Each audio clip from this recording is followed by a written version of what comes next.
Hello, everybody, and welcome to the opening day 2026 Reds Rundown podcast, hosted by two lifelong Reds fans and journalists. I'm Rob, he's Joe, and we appreciate you taking the time to join us. Joe, as always, we'll do a quick check-in with you before we get into the action, and there's quite a bit to discuss today. Yeah, going pretty well. March Madness is going on, which is always fun, and then that just means we're getting closer to opening day, so that's fun as well. Just have a couple issues with the Reds. What's been going on with the Reds right now? But we're gonna dive right into it, buddy. Yeah, it's very interesting. We're recording a little bit later today. There was a snafu with the first recording, so this one will be a little shorter, unfortunately. But the Reds did put out their lineup for tonight versus the Brewers, Joe, and Dane Myers is starting in center field, batting later, but TJ Friedl in left. So something to take note of as we move into this year. I'm very interested to see what happens. I don't know if that game will be broadcasted or not, but we'll check that out maybe later today, or we'll see if we have time. We've got a lot more to discuss today. Very quickly, we're going to go through the question of the day. Let us know how excited you are for opening day. Out of 10, Joe and I will let you know near the end of the show, as we always do. Let us know in the comments section below. Make sure you guys like and subscribe too. We appreciate that.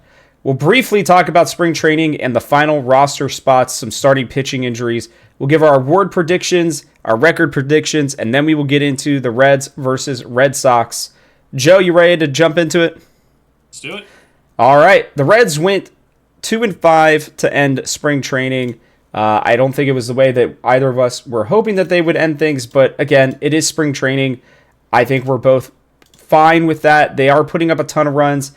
I'm still a little bit afraid of the amount of runs that they are giving up, but to give you guys an example right now, the White Sox finished 15-15. The Reds finished 14-15. A team that's expected to compete for a title. The Milwaukee Brewers finished 12-16, Seattle 11-18, and Chicago 13-16. So nothing too crazy there. I mean, even the Cardinals, who are expected to be horrific this year, went 17-9. So spring training records aside, we did see some things. I don't think there's anything super of note other than the Reds prospects that smoked the Giants. Joe, give me your 30-second thoughts on those and how that game went. Yeah, I think this Reds prospects are one of the bright spots of the week, just with how things are going. And then also, the only thing that happened was Sal batted fourth for us instead of Gino at fifth. Mm-hmm. They're trying to cut down the strikeouts. I really do like the move. I think Sal will have some pressure on him, but also I think having a guy that we expect to strike out less, being in between those two guys who strike out a lot, is going to be a good thing. And if it doesn't work out, you can always go back.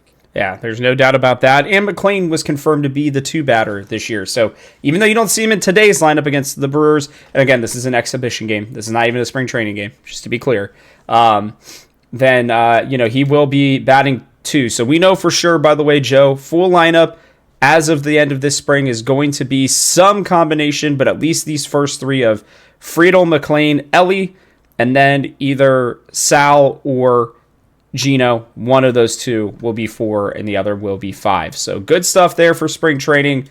Let's get into the roster. The final spots were announced pretty much right after we got off last week. Connor Phillips was announced to make it his last 5 innings, Joe.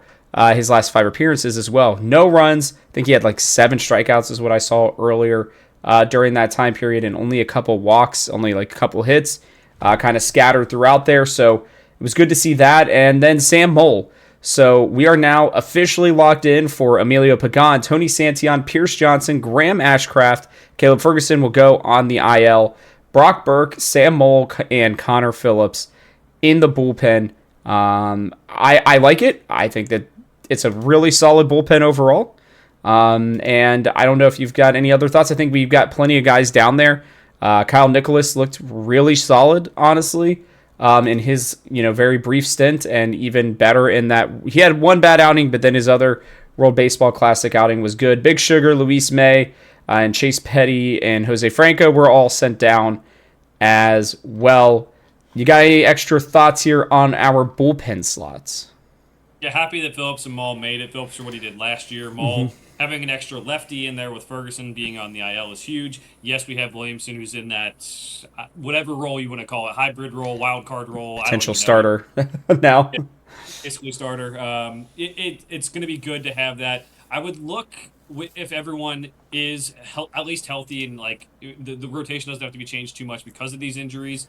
Um, After the Hunter Green one, obviously, I think the thing that excites me the most is the ability to play matchups a little bit more. You do have the Williamson wild card. You have Sam Ball. You have some other guys in there. You have lefties. You have righties. You can attack different people, different teams in different ways, and I think this way has me excited. I'm not sure they're going to reach potential we thought of a couple weeks ago in terms of maybe a top five bullpen quite yet, just the way the spring training went and everything. But they at least have a lot of quality arms, and they have guys who can present different matchup problems for teams.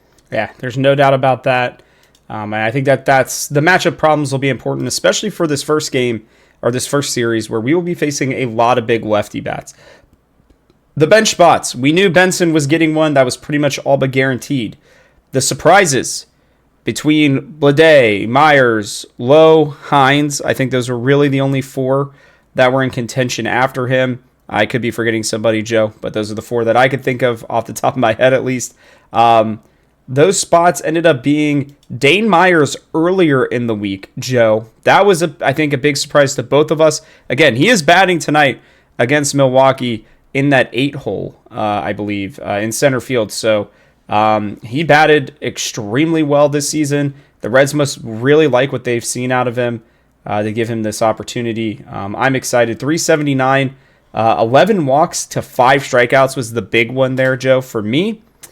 The next one I really genuinely thought would go JJ Bleday. I thought they would just roll with, essentially 6 outfielders with, Steer, like knowing that Steer was going to also play in the infield at different points. Tonight, actually, Sal is at second base and Steer's at first base. So I just assumed that they felt fine knowing that, Steer could bump down into the infield or even Marte if they absolutely needed it. But they still went with Nathaniel Lowe instead, something that you and I had said that they had to do. Essentially, they agreed, and they felt like a bench role was better for him than it would be for Bleday, for Hines, allowing them to, actually go there and down to AAA and bat every day. What do you think specifically of the last two? We know Benson's going to be an absolute firecracker off the side of the, off the bench. He had 5 home runs in spring training and that huge triple. So what do you think, Joe? Yeah, they made the right calls here. I'd have been fine with Bleday up, but I think in terms of Lowe being the bench spot, that's the role. That's what Tito said this week. And Lowe is a veteran who has played in the major leagues. He can handle coming off the bench. Mm-hmm. He's a guy that I think, regardless of how he plays, and I think there is a possibility we have to DFA him at some point. I don't think it's going to happen, but there's a possibility because of how poorly he played at the start of last season. It's still the right call to have him on the roster to start, so you can have him on the roster. You have options with Bleday, so send him down. That all makes sense to me. I'm happy with Nathaniel Lowe. Myers was the one that was kind of surprising, not because he didn't play well in spring training. He did play very well in spring training, but he was the guy that we kind of said, well, probably start in AAA and everything, but he does provide some speed. He can play center field. That's going to be something that I think they want, just different looks. And that's kind of what, I think J.J. Bleday can play center field too, Rob. I think he has in his career a couple times. But also, Myers provides something different than Bleday. Bleday kind of is redundant when you have Will Benson in there.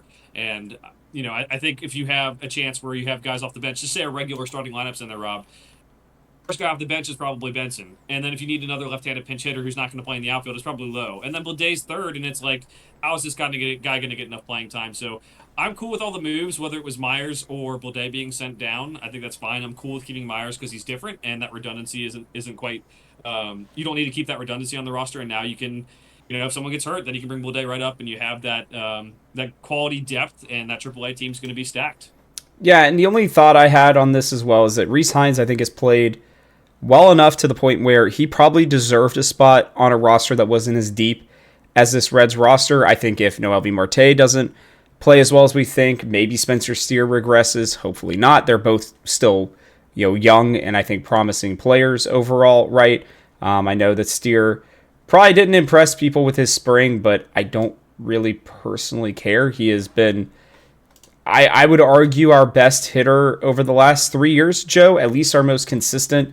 He's basically like a 240, 250 batting average guy who's going to be clutch and hit you 20 home runs, almost guaranteed every season. I mean, it's 20 home runs, 86 RBIs, 20 home runs, 92 RBIs, 21 home runs, 75 RBIs. He's not going to strike out an immense amount, and he's going to walk an okay amount. I mean, he's pretty much you're guaranteed like a 730 OPS, which if he's your fourth or fifth best hitter and he's still driving in almost 100 runs a season, I think you and I will take that. But, for Rhys Hines, I think that it's about him, taking advantage of this opportunity. I wouldn't be surprised if the Reds make moves and if he is potentially a part of one.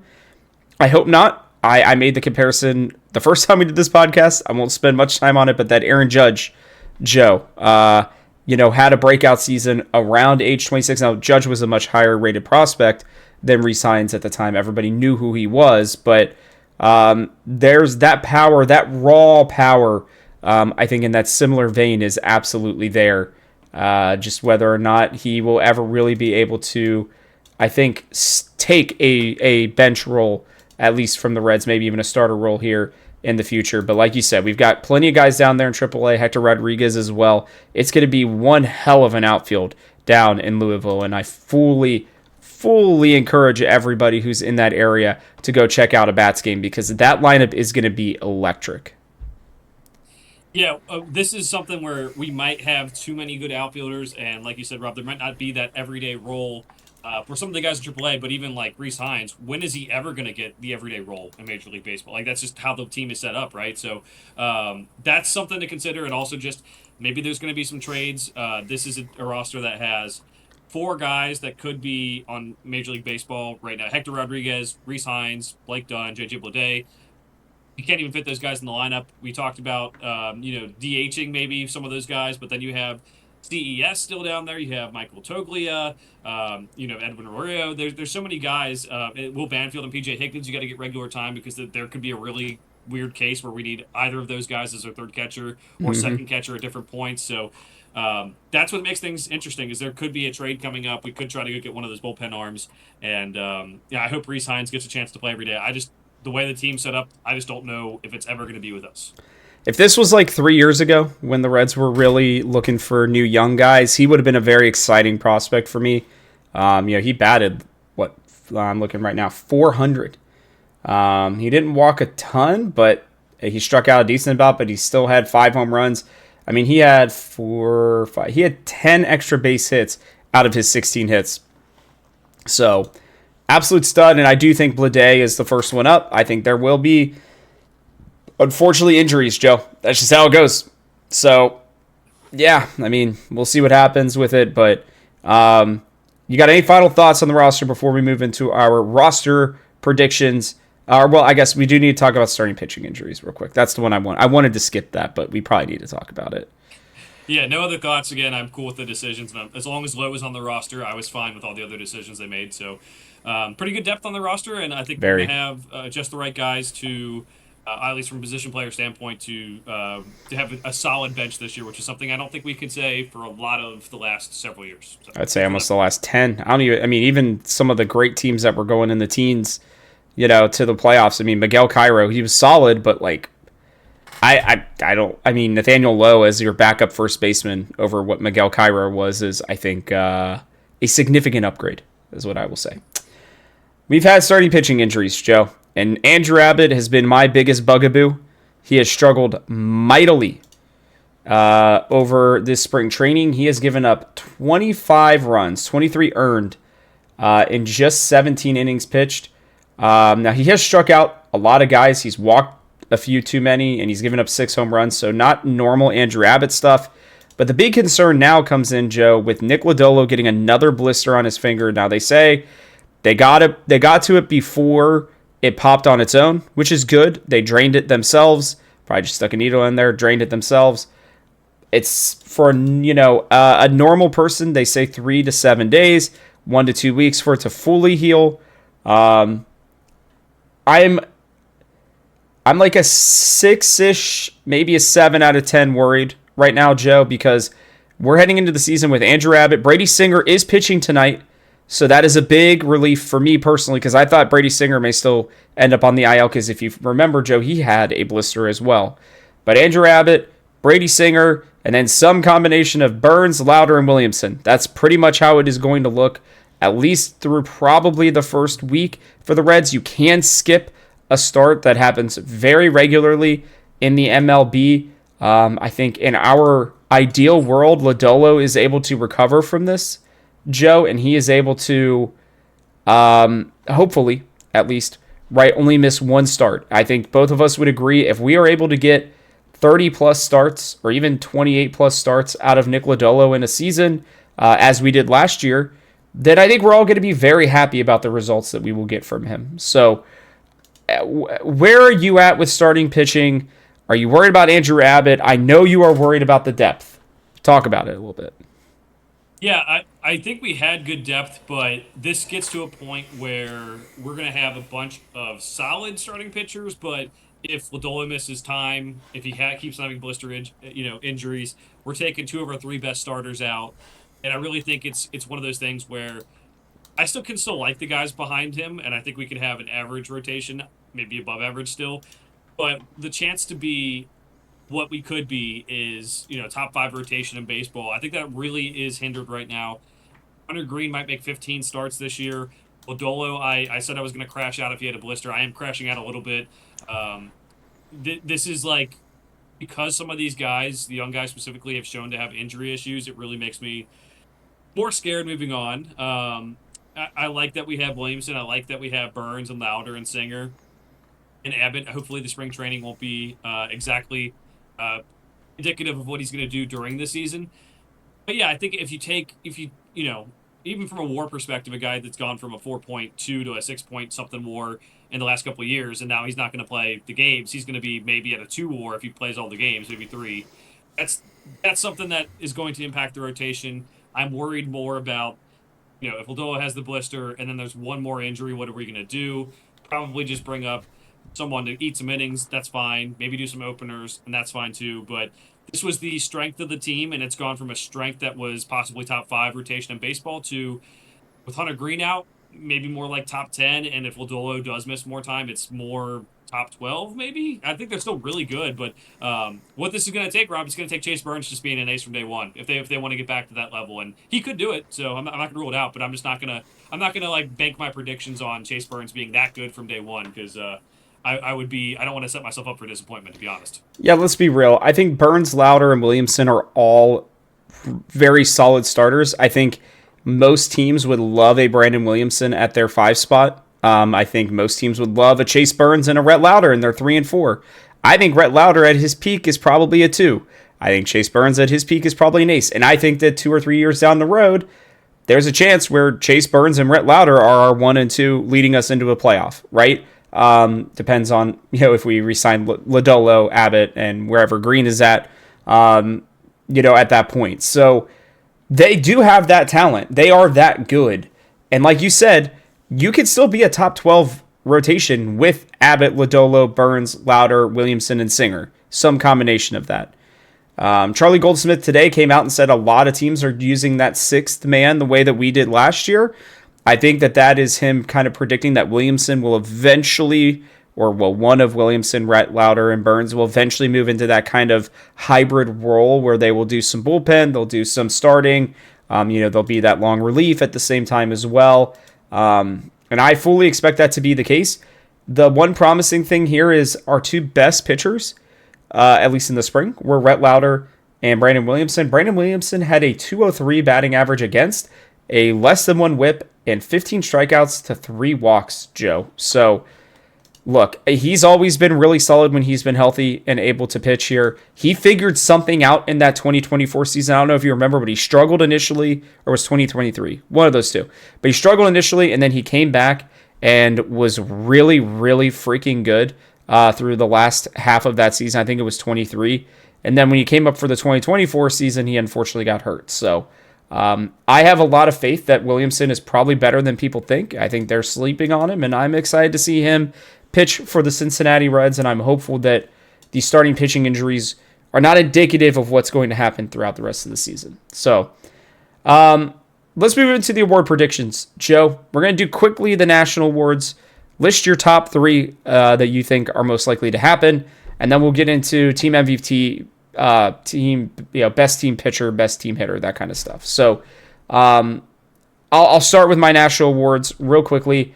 I think Elly has a chance at MVP. I think Tito has a chance at manager of the year. I think that a Cy Young for Abbott is not out of the question if he can pitch like he did last year. Not like actually winning it, but being in the competition. But I think the most likely one that you and I will end up both agreeing on is that I think Sal Stewart has a very realistic chance of winning Rookie of the Year. Another great Goldsmith stat was that the last rookie to bat in the 4 spot for Tito Francona was when he was with the Phillies in his first season, and it was Scott Rowland. And Scott Rowland went on to win Rookie of the Year and obviously have a Hall of Fame career. Now, I'm not saying that Sal's going to do that, but if he has that much confidence now that he's going to have Sal batting in that 4 spot with the protection of Elly, with the protection of Gino, breaking up those strikeouts, like you said, because they think he's that mature of a hitter, which is incredible, by the way. If this kid can handle that kind of pressure, maybe we do actually mold a diamond and he becomes an absolute just superstar. But I think he absolutely has a chance at Rookie of the Year. The other ones I could see happening, maybe we get a surprise run from Chase Burns, because Burns, I believe, no, is it Burns? Louder, actually, I think can still technically win Rookie of the Year because he only pitched a couple of innings. Burns may be eligible too. I'm not 100% sure. But I still think Sal has the better chance here.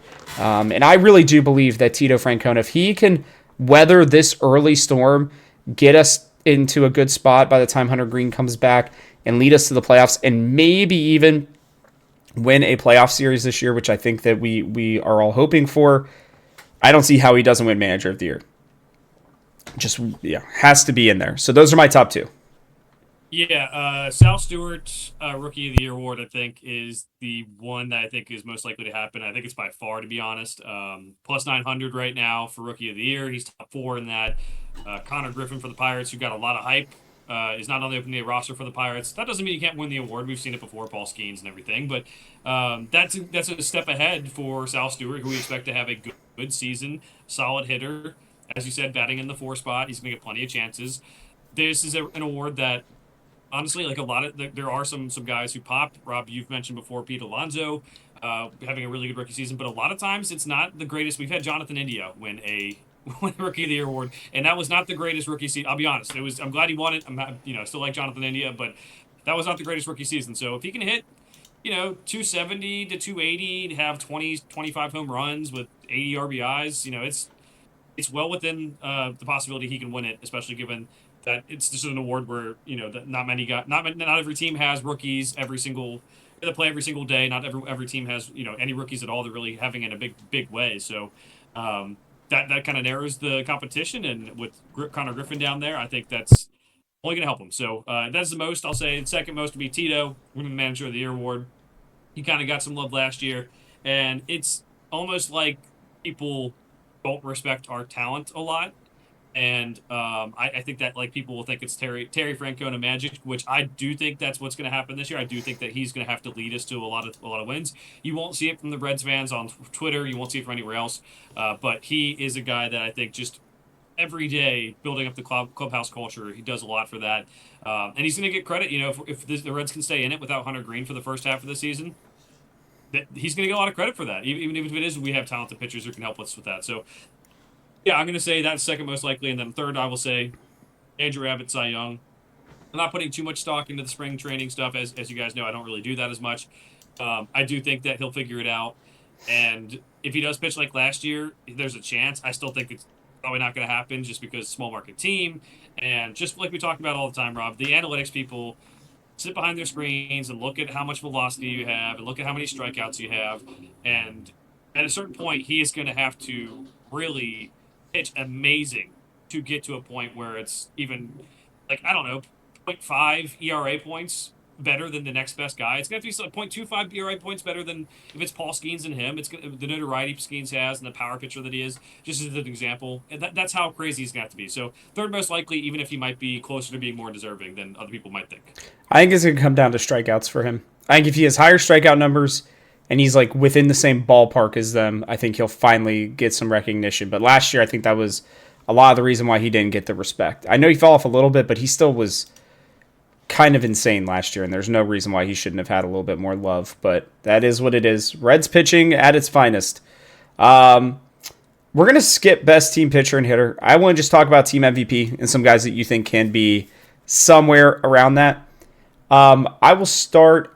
I think the obvious is Elly, but I really do believe that there are some other guys who could be worthy. I don't even remember who I said the first time we did this, to be honest with you. But the more that I've thought about it, I think it's going to come down to Andrew Abbott. I think if we're going to weather the storm of Hunter Green, I think he's going to have to be that guy. And I think he knows that. Yes, he is like, I'm just going to flat out say he has sucked in spring training. I mean, it has not been good at all, like not even a little bit. And so I really do believe that he was maybe just working on something else. He's a guy who knows he has his spot. It's like when Joey Votto was batting like 180 right through all of spring training.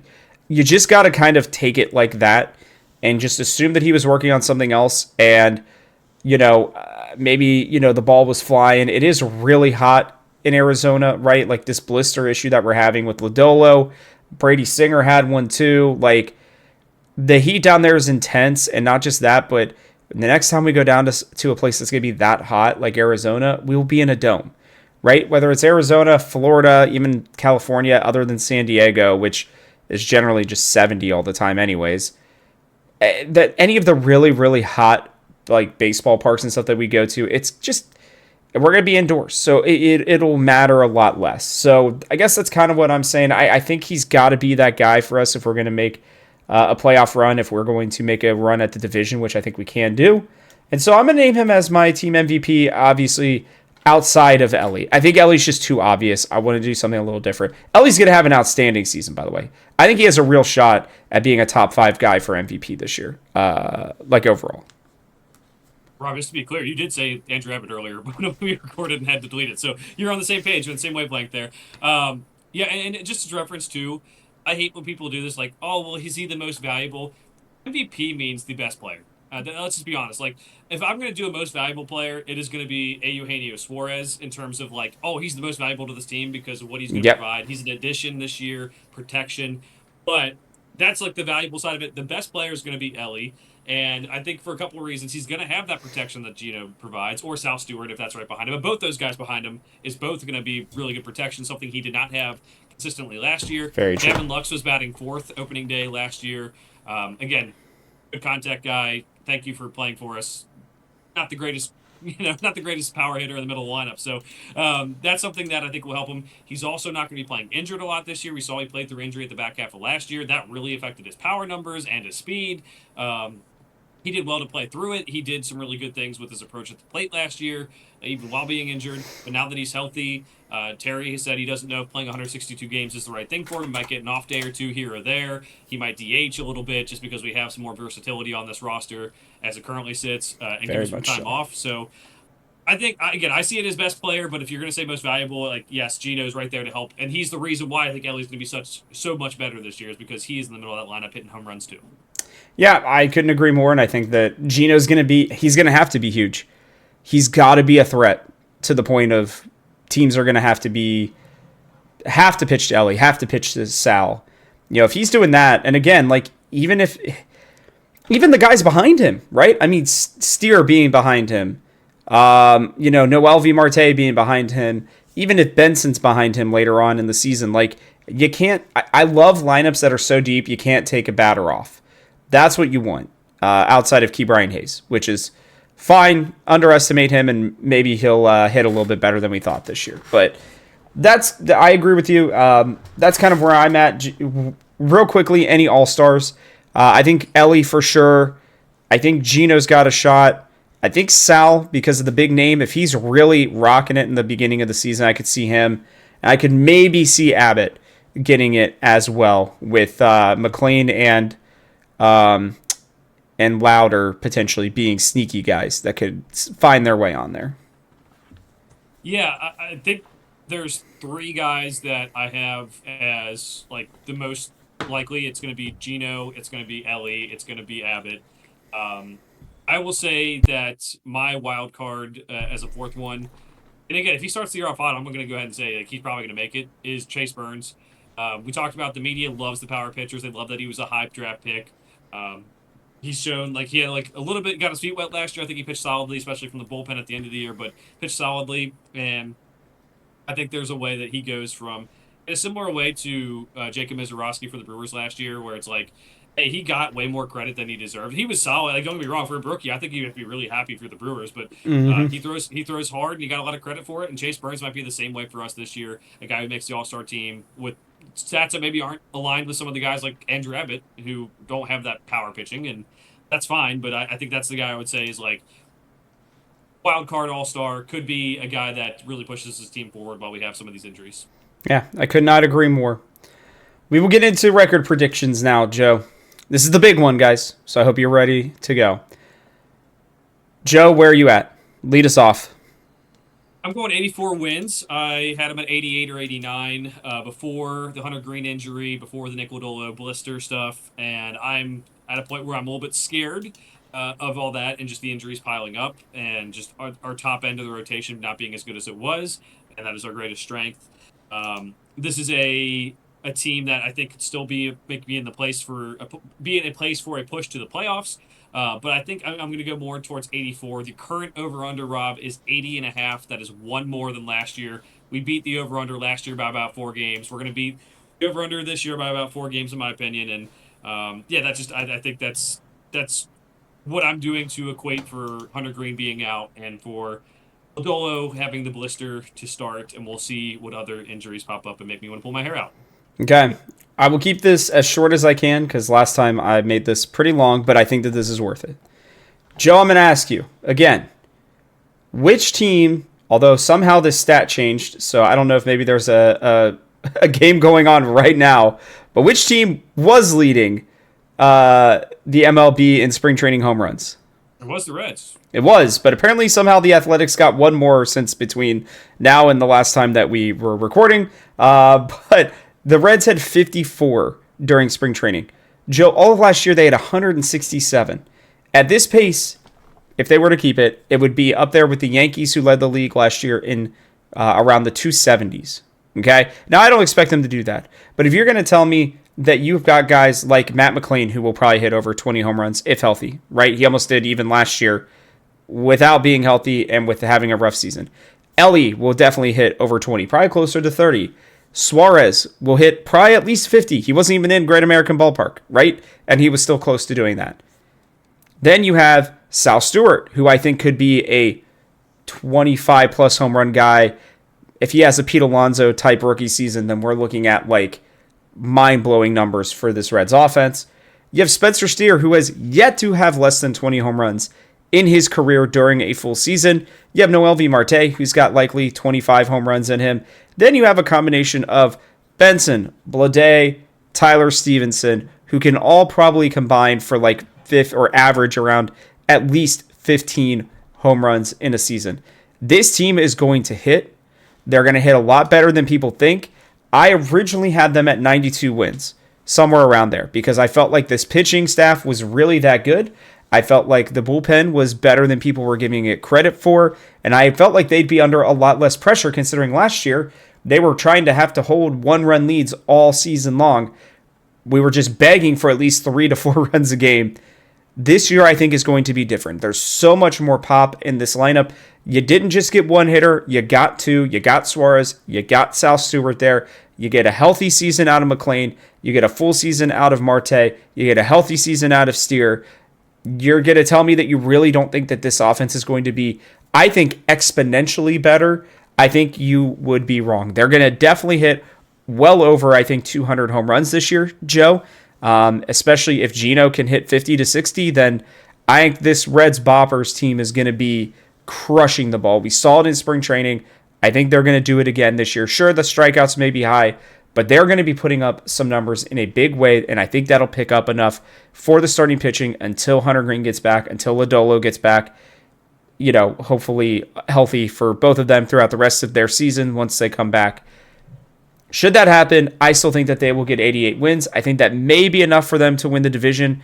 I just don't think that the Brewers did enough. They'll still be very good. I'm not discounting them in that way. I just don't think that they did anything that made me think, oh, they're significantly better. They got Brandon Woodruff back, who's coming off of Tommy John. I'm just not super convinced that he's going to be as good as he was. He's still going to be very good.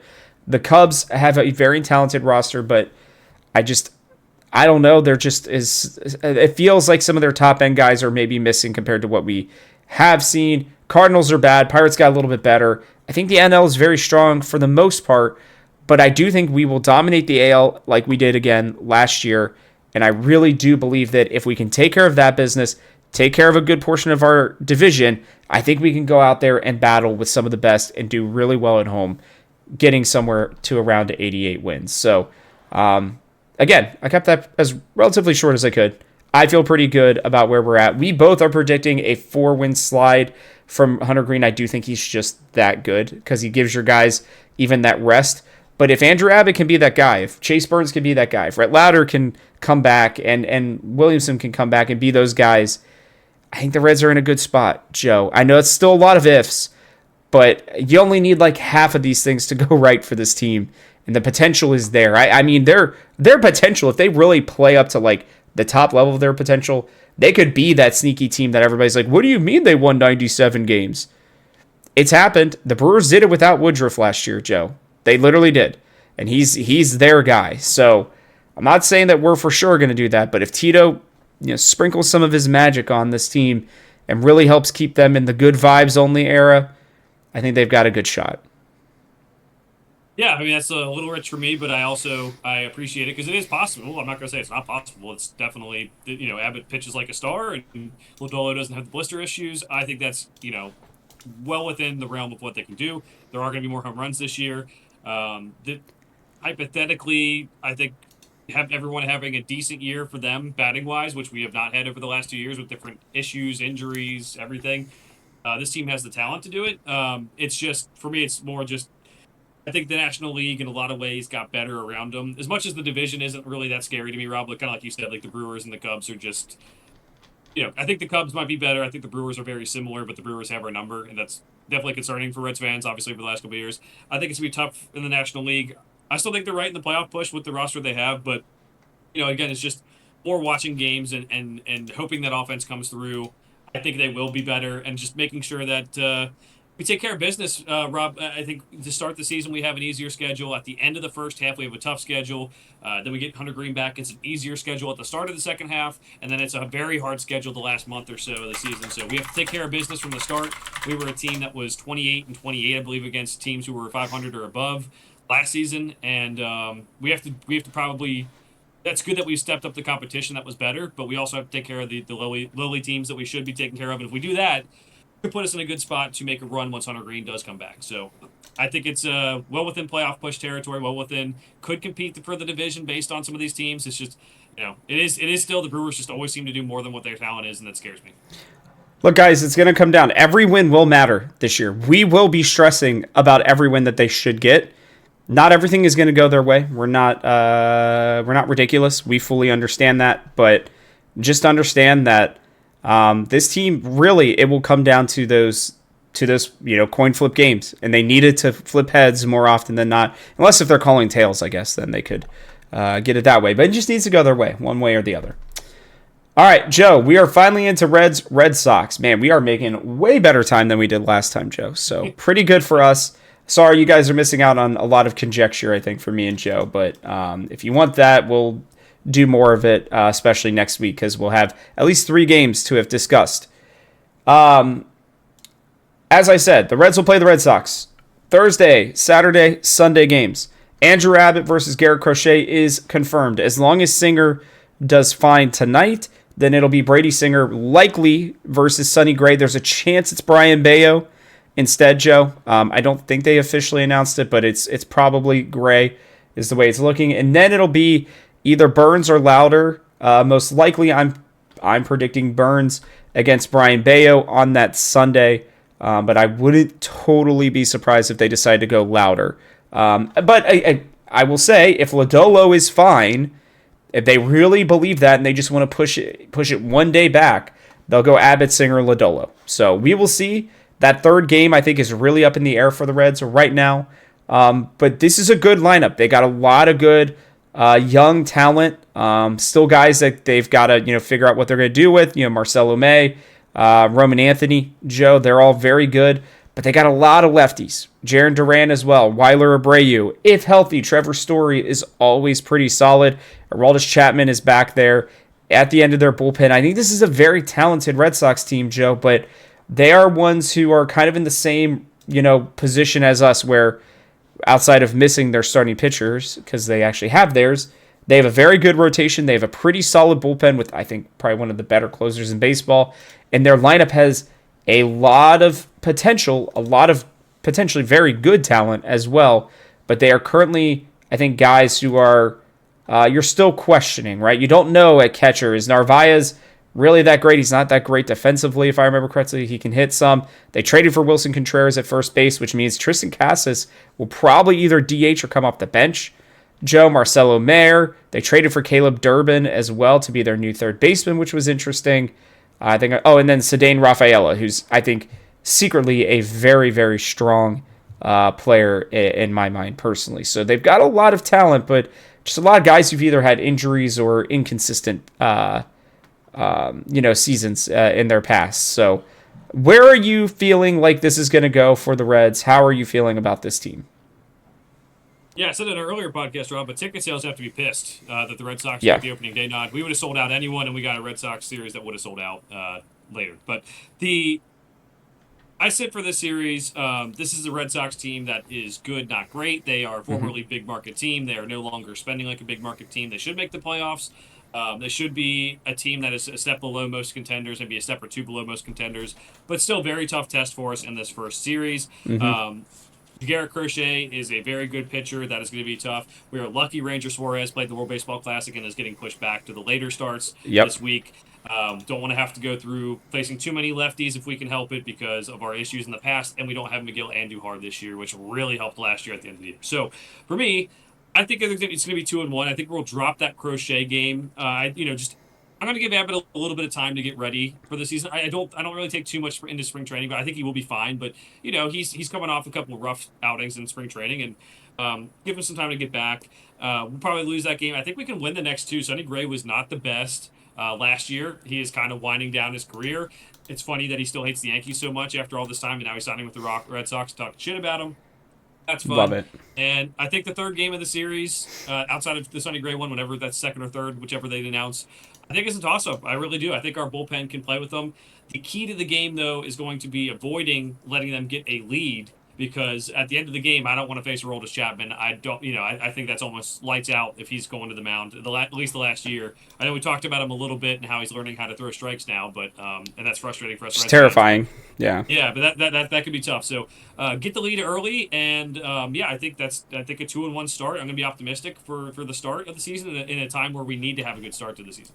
Yeah, I'm going to go 2-1, but I'm going to do it a little differently. I actually think they'll win the opening day, because I think if Andrew Abbott does his thing, I think he's going to be really crossing up the Red Sox hitters. I think it's going to be about getting into the bullpen early against Garrett Crochet. You just need to have him pitching, throwing as many pitches as he can. He's not going to be going deep into games like over 100 pitches. It's better to get him now. He is going to have his strikeouts for sure, but I do think that we are going to send out a very righty-heavy team here. I don't expect for Dane Myers to be used, but if they really, really feel like he should be, I don't know. I just think your outfield, because they're still going to probably play Friedel. He does fine against lefties, especially tough ones. He's known for being able to bunt, slap hit against those lefties right over that over the third baseman in the left field, right? I'm cool with stuff like that. But otherwise, I think you'll have, Marte and right and Steer in left to start the season. I would be shocked if it was anything else, because then really the only true lefty that you will have against Crochet will be Friedel. It'll be interesting to see Elly batting right-handed on opening day, by the way. That'll definitely be something that people will, I'm sure, talk about. After that, I think it just really depends. The Singer-Gray one could be an absolute bloodbath. A lot of home runs, a lot of hits. And then the Burns-Bayo one, if it's Burns, I think that's the one I'm most worried about. Brian Bayo had a pretty solid season last year, Joe.